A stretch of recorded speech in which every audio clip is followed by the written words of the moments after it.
E eu vou honrar a memória do meu filho todos os dias. Eu posso falar qualquer coisa aqui, não vai amenizar a dor de ninguém. O ataque que deixou 4 crianças mortas numa creche de Blumenau, em Santa Catarina, é apenas mais um de uma infeliz estatística. Nas últimas 2 décadas, o país conta 24 ataques em instituições de ensino. O penúltimo deles foi há apenas 10 dias na Escola Estadual Tomásia Montoro, em São Paulo. E com a violência vem o trauma. Minha filha está bem fisicamente, mas emocionalmente ela está destruída, entendeu? Como é que eu vou tirar isso da cabeça da minha filha? Entendeu? Então, meu filho não estava aqui no momento, que ele já tem 8 anos, ele é contraturno, mas está abalado em casa, entendeu? Porque perdeu amigos que vai o período integral com ele.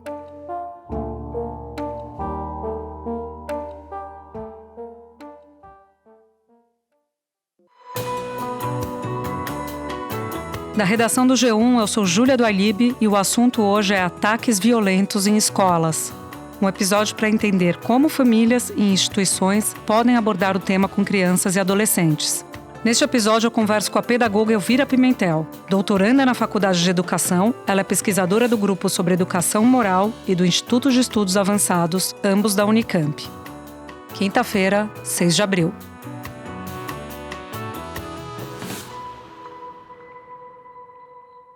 Elvira, esse ataque a uma creche em Blumenau aconteceu apenas 9 dias depois de um outro, que foi numa escola aqui em São Paulo. Os casos acendem um alerta e também dúvida de como que a gente deve abordar esse tema com as crianças. Então eu quero começar te perguntando, como falar sobre os ataques violentos com as crianças pequenas e se devemos falar com elas sobre isso? Ai, Júlia, é uma tristeza, né? A gente vai recebendo a notícia e a gente também vai ficando triste, né? E muitas crianças, elas acabam tendo acesso, seja por meio dos colegas, né? Seja às vezes na escola, em outros espaços. Então, eu queria primeiro localizar aqui que a gente está falando assim dessas crianças ou dessas famílias que estão tendo acesso a esse tema, mas é que elas não estão vivenciando isso diretamente na escola, tá? Porque o trabalho com as famílias e as crianças que vivenciam isso na sua escola é um trabalho diferente, é um trabalho de pós-venção. A gente vai focar mais aqui no trabalho que é, né, com essas outras famílias e essas outras crianças que vão recebendo essas notícias, que vão sabendo um pouco de tudo isso. E aí a gente precisa pensar que esse assunto com as crianças pequenas ele deve ser abordado na mesma proporção da demanda que a criança vai trazer, né? Então, se ela viu em algum lugar, se os colegas comentaram, se ela pergunta sobre isso, né? Se a criança pequena está trazendo essa demanda para a família, é importante que a família acolha, né? Que a família perceba que essa demanda está ali e que possa conversar sobre isso, mas respeitando também a idade da criança. Então, não vai trazer a notícia completa, com todos os detalhes, com tudo que aconteceu, mas o que é que ela sabe? Investiga, né? O que é que ela tá te perguntando? Às vezes ela tá ali demonstrando que tá com medo, às vezes ela tá ali demonstrando que ela ficou assustada, ou que ela ficou triste, ou ela às vezes nem entendeu a notícia, né? Então, é um assunto que pode ser falado no sentido de, a partir muito do que a criança traz, da demanda, né? Então, escuta primeiro qual que é a demanda da criança, e daí conversa, pergunta como ela está se sentindo, fala também como você está se sentindo, né? Com aquele assunto, mas sem trazer uma sensação de aterrorizar mais a criança, ou de contar coisas em muitos detalhes que vão aterrorizar ela naquele momento. A ideia não é essa. Eu vou dividir aqui com vocês uma experiência que eu acho que deve ser experiência que muitas outras pessoas passaram. Eu estava no carro levando meus filhos para a escola e aí estava na rádio CBN, e aí veio a notícia do ataque aqui em São Paulo. Já era o dia seguinte, meu filho de 7 anos ouviu e me perguntou o que é isso, porque ele percebeu que era escola, era violência, era uma professora morta e eu fiquei absolutamente sem saber o que fazer. O meu medo naquele momento era que se eu falasse a realidade, ele já entende a realidade, ele ia ficar com medo de ir para a escola. Então, o que a gente pode fazer se a criança demonstrar esse medo de ir para a escola depois de tudo que você falou, como que a gente deve tratar o assunto? Mesmo tratando dessa maneira, se a criança demonstrar medo, o que fazer? A primeira coisa é que a gente precisa reconhecer, né? O medo, ele é um sentimento, a gente precisa validar esse sentimento, perceber, nossa, filho, eu tô vendo que você, né, tá com medo. Nossa, eu também fiquei assim, eu também fiquei assustada, fiquei triste com tudo que aconteceu, sabendo que não vai existir sentimento bom ou ruim, sabe? Às vezes a gente tem essa coisa de que a criança não pode sentir medo, a criança não pode sentir raiva, mas a criança e o adulto vai sentir tudo. O que a gente ajuda a criança e o que a gente, enquanto adulto, pode fazer é regular o que a gente faz com o que a gente sente. Os pais apavorados correram para a escola assim que souberam do ataque. Todos os filhos estão bem. Eu estou com os dois aqui. Mas nem todos puderam voltar com o filho para casa. Bruno é pai de Bernardo, de 5 anos, uma das 4 crianças assassinadas. Todas tinham de 4 a 7 anos. E eu agradeço a Deus por todos os momentos que eu vivi com meu filho. Então, se for uma criança muito pequena, né, ajudar ela a reconhecer, a nomear. Nossa, você está com medo, né? Isso que você está sentindo? Você está triste? Você ficou... Como que você se sentiu com isso que você ouviu, né? Então, falar, pedir para que ela fale o que é que está fazendo ela se sentir assim. Então, nossa, você está com medo? Por que você está com medo de ir para a escola? Conta para mim, o que você está pensando, né? Então, abre um pouco dessa conversa, valida esse sentimento, porque se a gente nega o sentimento, a gente diz para a criança que ela não deve sentir aquilo que ela está sentindo. E aí ela faz o quê com o que ela está sentindo, né? Eu só pedi para minha esposa tirar a Lara daqui, que a Lara só chora, a Lara tá muito abalada, minha pequena, né? Então eu fiquei aqui mais pra gente ter notícia, porque a gente não tinha notícia quem eram os óbitos. Então, reforça o que traz aspectos de segurança para ela, às vezes os aspectos da rotina, né, que envolve o dia a dia, né, por exemplo, a organização do horário. Olha, você chega na escola, né, e aí a sua professora vai te receber. Então, quando a gente está pensando na criança, muitas vezes, que está com medo de ir para a escola no período de adaptação, sabe, no início, a gente tem todo esse cuidado dessa transferência da confiança da pessoa de referência, que é a família, né, que é a mãe, que é o pai, ou a configuração familiar que for, para esse espaço também, que é o espaço da escola. A situação é de caso isolado, não tem relação com outras práticas criminosas e não é um fato coordenado, seja por jogo, seja por rede social, seja através de conversas e negociações entre criminosos. E aí pensar junto em ações para que a criança ela volte a se sentir segura nesse espaço, né? E ver se tem algo a mais que está fazendo ela se sentir insegura ou se foi realmente só a notícia, né? Que já é muito séria. Esse ponto que eu queria chegar com você, porque você diz que é importante a gente não esconder das crianças, mas ao mesmo tempo, muitos pais, os responsáveis, a comunidade escolar, com os professores, os funcionários, tem muita gente assustada. Até que ponto a gente pode abrir para as crianças esse medo que a gente tem? Eu acho, Júlia, que tem uma coisa importante aí. A gente precisa se reconhecer nesse processo, né? Como você falou, nós estamos assustados enquanto famílias, né? Enquanto comunidade escolar. E reconhecer como a gente está se sentindo ajuda a gente a saber o que a gente faz com o que a gente está sentindo. Então, se naquele momento eu não estou me sentindo muito bem para conversar com a criança, porque eu acho que se eu conversar com ela eu vou passar muito mais a minha insegurança para ela do que de fato ajudá-la, talvez seja melhor que outra pessoa da minha família naquele momento converse. Mas pensar, entender que nós adultos também somos seres humanos e que também vamos sentir, né, tudo isso, sentir o medo. Só que a gente, diferente das crianças, já tem condição de regular isso para quando a gente for conversar com a criança. André é marido de uma das professoras que trancaram as salas de aula na tentativa de salvar os estudantes. Ele falou com a mulher durante o ataque. Daí a André começou a falar para mim que a criança estava sendo atacada. Daí ela estava em estado de choque, bem mal mesmo, sabe?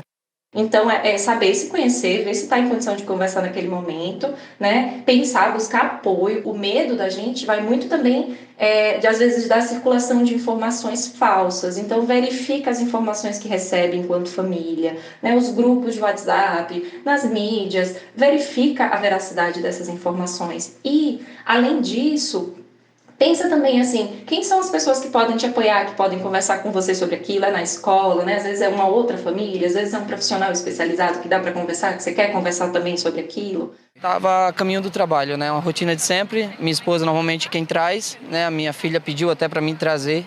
Pai, me leva aí você hoje na escola. Então eu tinha deixado ela que era umas 8h10 da manhã. Tava indo na Estrada Velha, em sentido Indaial. Quando eu recebi a notícia, e daí a gente fica sem chão, né? Compartilhar o que você está sentindo, muitas vezes, é um compartilhamento no sentido de se conectar com o sentimento da criança. Nossa, eu também fiquei triste com tudo que aconteceu, mas veja, né, a gente na sua escola tem isso, tem quando você entra, né, você vai para sua sala, sua professora te recebe, então você consegue compartilhar, se conectar com o sentimento da criança, mas numa medida que você também não vai trazer insegurança para ela. Espera um pouquinho que eu já volto para continuar minha conversa com a Elvira Pimentel. E com os adolescentes e pré-adolescentes? Aí já é um pouquinho diferente, né, Júlia? Porque a gente considera que os adolescentes, pré-adolescentes, eles já têm uma idade, um desenvolvimento, né, intelectual e de linguagem que a gente pode pensar em outras propostas, né? Então, se o adolescente, né, ele traz essa demanda para uma conversa, por exemplo, de família, ou se a família está sentindo necessidade de conversar sobre aquilo no horário de tá ali conversando, né, e vem essa notícia. Então, é importante que a família também possa falar sobre isso, possa mostrar como está se sentindo com isso. Nossa, a gente ficou triste, tentando esse movimento do se conectar, né, do trazer a sua vulnerabilidade, assim, de, nossa, isso também me atinge, né, isso também me toca. Então, ela pode começar a ter alguns sinais de não querer ir, né, e daí tentar investigar o porquê do não querer ir. É importante trazer, às vezes, o assunto do medo, e aí voltando um pouquinho para a criança, com a literatura, né, com algumas coisas que a criança possa falar mais sobre, talvez, o que esteja causando esse medo. E com o adolescente, a gente pensa que dá para ampliar, porque, além de tudo, existe a possibilidade da orientação, né, orientar para a dimensão desse problema, para os pontos de atenção desse problema, que tem a ver com as comunidades, com a subcultura extremista, né, com a veiculação dos discursos de ódio nas redes. Pouco antes do ataque, Guilherme publicou várias fotos numa rede social. Estava armado, com o rosto coberto, com a arma e a máscara de caveira. Segundo a polícia, as botas, as roupas pretas e a máscara de caveira que Guilherme usava indicam que os dois agiram motivados por um jogo de videogame que reproduz cenários de guerras e combates. A internet, ela tem o poder de propagar aquilo que nós chamamos de uma personalidade eletrônica. O que é isso? Isso quer dizer que na internet nós somos mais insubordinados, na internet nós somos mais agressivos, na internet nós somos mais sexualizados. Isso faz com que, na medida em que você comece a exercer essa personalidade paralela, a hora que você volta para a vida real, você traz muito dessa característica. E a ideia não é uma conversa, sabe, de confronto, de sermão, porque isso afasta. Inclusive, os estudos que a gente tem feito sobre, né, o processo de desradicalização fala sobre isso. A ideia não é, né, confrontar, não é chegar e colocar aquilo ou baixar uma regra, uma ordem. A ideia é uma conversa, né? Então, se a gente pensa em uma conversa que traga informação, e daí volto para a importância das famílias estarem bem informadas para poderem levar essa boa informação para os adolescentes, né? Então, pontos que podem interessar o adolescente, a questão do chat dos jogos, que muitas vezes são acessados, os discursos de ódio, o acesso a isso nas redes sociais. Tem uma outra coisa que é também a orientação no sentido de, e se você vê uma postagem de algum colega nesse sentido, o que você pode fazer? Né? Então, ao invés de sair compartilhando, ou da família pegar aquilo também, o adolescente compartilha com a família e sai compartilhando, buscar a instituição escolar para pensar junto no que fazer, como encaminhar aquele assunto, se é necessário envolver outros agentes da rede, né, de proteção da criança e do adolescente, como fazer, mas orientando também esse adolescente, né, para ele não desprezar.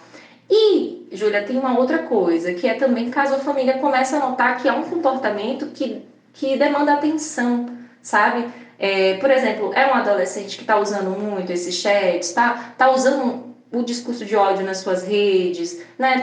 Demonstra sempre uma sensação de não pertença, de não envolvimento, está se isolando, não tem grupos de amigos, demonstra que não tem esse contato na escola, vive alguns sofrimentos na escola. Isso tudo em conjunto, tá? Para a gente também não achar que é um fator só desses, mas isso tudo em conjunto precisa também ser olhado pela família. Não é de hoje, então, que a literatura já vai descrever que parte expressiva desses jovens que sofreram bullying desenvolverão depressão na vida adulta, quando não, inclusive, estarão envolvidos em problemas de maior gravidade ao longo do tempo. Uma pesquisa americana mostra que 40% desses jovens que são perpetradores do bullying estarão envolvidos em crimes na idade adulta. E a família também buscar apoio na escola, buscar apoio em outros profissionais, né? Porque dentro da escola a gente pode ter ações, mas a gente sabe que precisa também de profissionais externos. Isso ajuda a gente a não cair também na ideia de que a culpa é de um desses grupos, né? A culpa é da família, a culpa é da escola, a culpa é...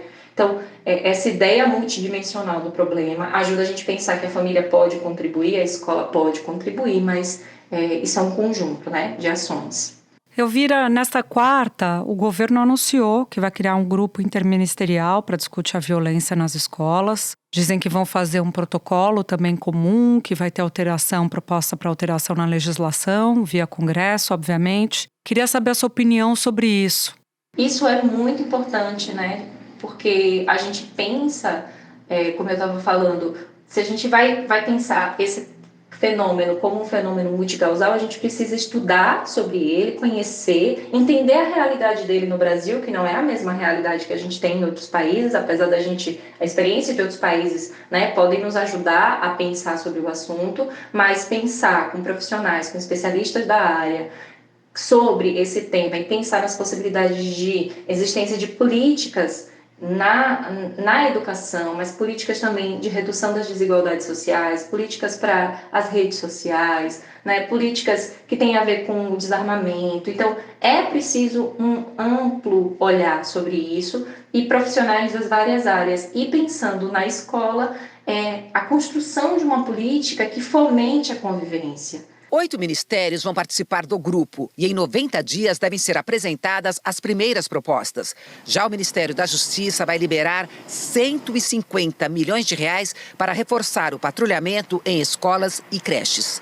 O governo decidiu ainda ampliar o grupo especial de policiais que monitora na internet qualquer tipo de ameaça a escolas e universidades. Quem já perdeu parentes sabe que não existe palavra. Mas eu acho que era importante um gesto nosso, fazer 1 minuto de silêncio em homenagem aos familiares dessas crianças que foram vítimas dessa barbaridade. Porque se a escola é esse espaço que está tendo essa violência, a escola ela é também, e é muito mais do que esse espaço que está tendo essa violência, porque ela é o espaço privilegiado da convivência. E pode ser um espaço de uma convivência ética, de uma convivência democrática, né? Então, pensar isso em nível nacional é muito importante para que a gente tenha, em outros países a gente já tem políticas de convivência na escola, então é uma oportunidade, né, que esse grupo pense essas questões da violência e pense também nessa política de promoção da convivência ética, democrática e cuidadosa nas escolas.